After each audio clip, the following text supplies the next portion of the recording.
Okay, so it's now my pleasure to introduce our next speaker, Margaret Trautner from the California Institute of Technology, who did a practicum at Sandia National Laboratories in New Mexico. Thank you. Today I get to tell you what function spaces are and why it's a really good idea to use them when thinking about and using machine learning for partial differential equations. Okay, partial differential equations describe how materials change in space and in time, and we want to be able to predict their solutions. But these can be pretty complicated, so we could have turbulent flow.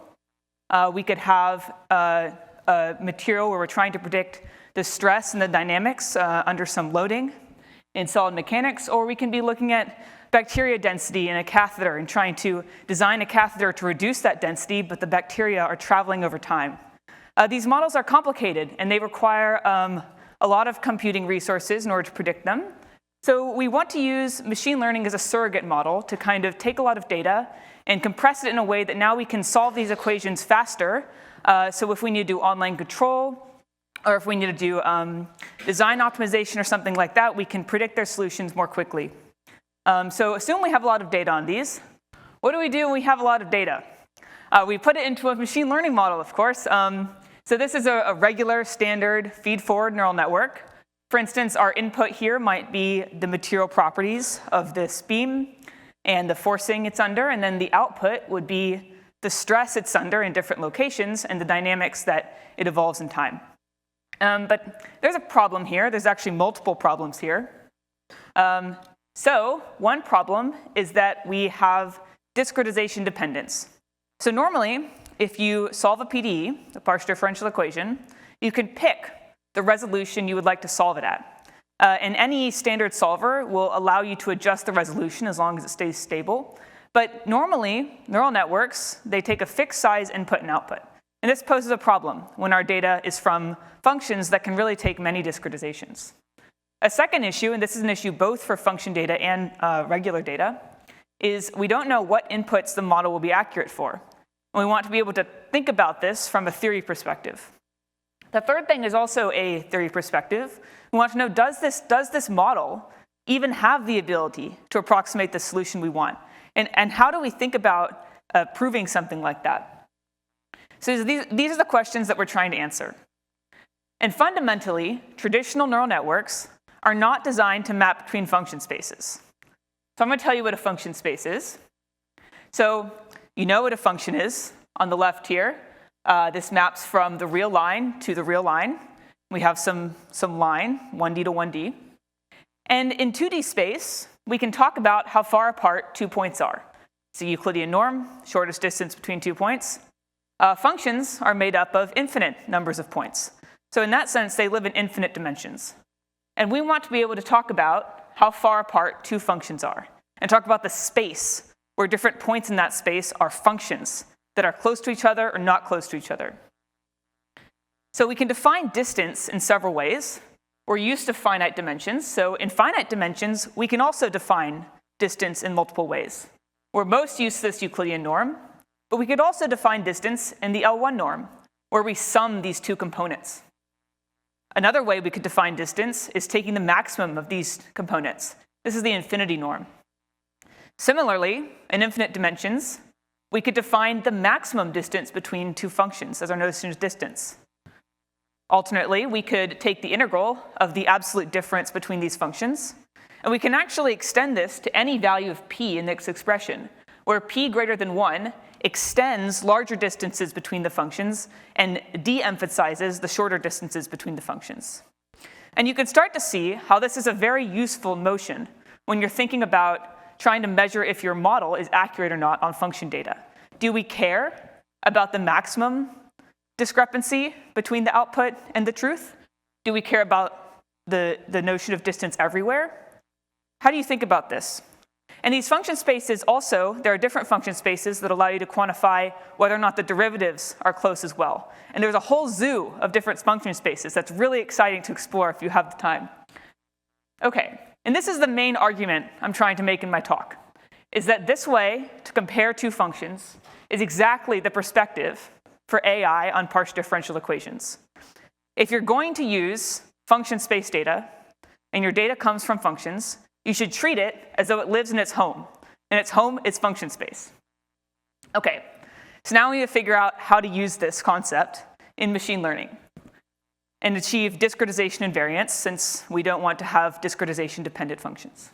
Okay, so back in 1822, Fourier published some work on heat, and in that he had this notion that any function that's in this function space here can be written as a sum of its Fourier coefficients multiplied by the Fourier bases, which take the form of sinusoidals in the complex domain. Okay, intuitively, this means that as long as your function isn't too wiggly, you can approximate it well by a truncated Fourier series. So here, k, the index under this sum, is increasing, and we're getting a better and better approximation of this function. Okay, I promise this is the most equation-full slide on the talk. This is an architecture that we're going to use to map data that lives in function spaces.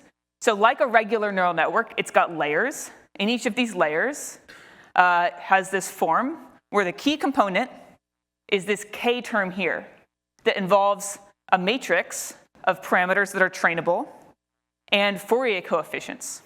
This lets us accomplish two things. So first, Fourier coefficients take non-local information about your data. Imagine x squared, and you map it to 4x squared. You didn't do anything non-local. You just took every point and you multiplied it by 4. But if you're computing a Fourier coefficient, you take data from every point.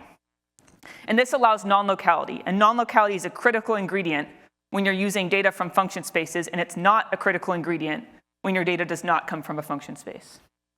The second thing it gives us is a finite approximation to infinite dimensions, because the Fourier coefficients form a basis for a really useful function space that we use a lot. And by having this basis, if your function is nice enough, which means not too wiggly, really, then you can truncate this to k modes and get a finite approximation of something that's fundamentally infinite dimensional. Okay, so we've got these ideas, and I'm going to tell you about different areas of my work where we use these ideas in different ways. They're in order from least applied to most applied. Okay. So the first one is we're bounding discretization error that results from taking Fourier transforms. The second one is we take this architecture that we developed here, and we adapt it to take finite quantities of interest, because currently it's only taking infinite dimensional quantities of interest. The third one is we look at constitutive modeling in solid mechanics, where you might be interested in mapping the strain of a material to the stress it experiences. And we look at two cases here. We look at handling corner interfaces and viscoelasticity. So I'll talk about each of these. Okay, so as we saw, we have to find Fourier coefficients in order to use this architecture. This involves an integral. If you try to do an integral that's not analytic on a computer, you have to do it on its discretization. And actually, this computation is done using the fast Fourier transform on a grid. Doing anything continuous in a discretized manner usually results in some errors. So we want to quantify these errors. And since this network has many layers, the error propagates through the network as you use it. So we proved this theorem that says that the discretization error of this architecture goes like n to the minus s, where n is the grid size, and s describes the smoothness, or if you know what Sobolev regularity is, that's what it is, but it describes how smooth your function looks in some sense of the input function. And I've actually never had numerical experiments match the theory so closely as I did in this work. The slope is supposed to match the value of s, and it did. This is because it's essentially a spectral approximation, which is incredibly consistent error-wise. But basically, this says that if you increase the grid size that you compute your Fourier coefficients on in this network, you should be pretty confident that the error that results from this isn't really interfering with the accuracy of your model, because normally people don't get better than 1% or 0.1% accuracy anyway. Okay, the second work where these ideas come in is looking at finite quantities of interest. So imagine an advection diffusion equation. So basically imagine a river, and the river has some velocity in it where the water is moving at different speeds, and you've got a pollutant coming from a pipe that sticks straight out of the ground at one point on the river. And since you've got a velocity field, the pollutant is dispersing through the river, and you want to know the distribution of this pollutant at a later time. So here's the velocity input, and here's the pollutant distribution at a later time. But maybe you're not interested in this whole field of the output. You're actually interested only in the density of the pollutant at a certain point, or the average of the amount of pollutant in the river at a later time. So in this case, your output isn't a function like this. It's just a finite vector. And we designed the architecture only to take functions. So does it still work? And is it justified in the case where you're only interested in finite quantities of interest, like a mean? And is it more data efficient? If you have data from both function space and from finite quantities of interest, do you use more or less data by going with one versus the other?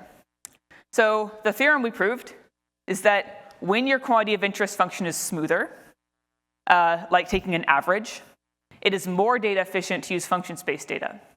But if your quantity of interest function is rougher, like taking a point evaluation of the density of the pollutant here, then you want to use quantity of interest data, so finite data. So here we have a plot of this.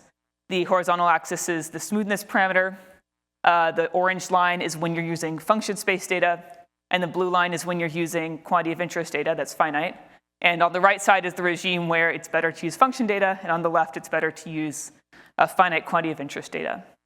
So this kind of broadens the ability of the model to accommodate data that still comes from PDEs, which are in function space, but the data, it takes the form of finite quantities. Okay, the third is constitutive modeling. So in solid mechanics, you sometimes have materials that look like this. They're crystalline. They have these corner interfaces. This is mathematically complicated. Now it gets more complicated. Imagine you take this square and you extend it by 1,000,000 in either direction. So now you've got a big material that has variations on very small scales. So this is what we call a multi-scale material. And we do some mathematical tricks called homogenization to take some sort of intelligent average of this to treat the material as if it doesn't have these really fine scale variations. But these two things mathematically are really complicated, having multi-scale and having corner interfaces. And there was an open question of whether or not it's even justified to try to use machine learning models to approximate maps using these materials. Well, we proved that you can under some regular boundedness conditions. And then we also showed that you can actually do it empirically. Here's the true solution to a PD involving this material and some predicted solution, and they're quite close. And the average relative error was also close. Okay. Constitutive modeling, of course, has other kinds of materials. You might have materials that have history dependence. So imagine a paperclip, and you bend it a little bit, and it doesn't really change its behavior much. But you bend it really far, and then you put it back in its original shape, and now it behaves differently than it did when you first got the paperclip. So this is history dependence. It cares what happened to it in the past, no matter how long ago that past was. This is, again, mathematically complicated, because you imagine you have to store what happens to it at every time. So we have this, for instance, multi-scale PD again. We do homogenization to get some intelligent average of small-scale variation. And we get history dependence. So we paid a price for getting rid of small-scale variation. So now we want to look at whether or not we can use machine learning to predict the future despite this history dependence. And we can. We showed that actually a particular architecture exactly captures the behavior, not just approximately, but exactly. And again, here the prediction is right on top of the true solution. So in conclusion, function space theory is a great mathematical framework for considering theoretical and practical questions that arise in scientific machine learning, which is a subset of AI. Operator learning is a variant of machine learning designed to accommodate maps between function spaces in a discretization invariant manner. And operator learning is effective in a variety of applications and amenable to theory. I like to thank CSGF and the Krell staff. The fellowship has very positively impacted my PhD, and I'm very grateful for that and for this community and seeing y'all every year. Thanks.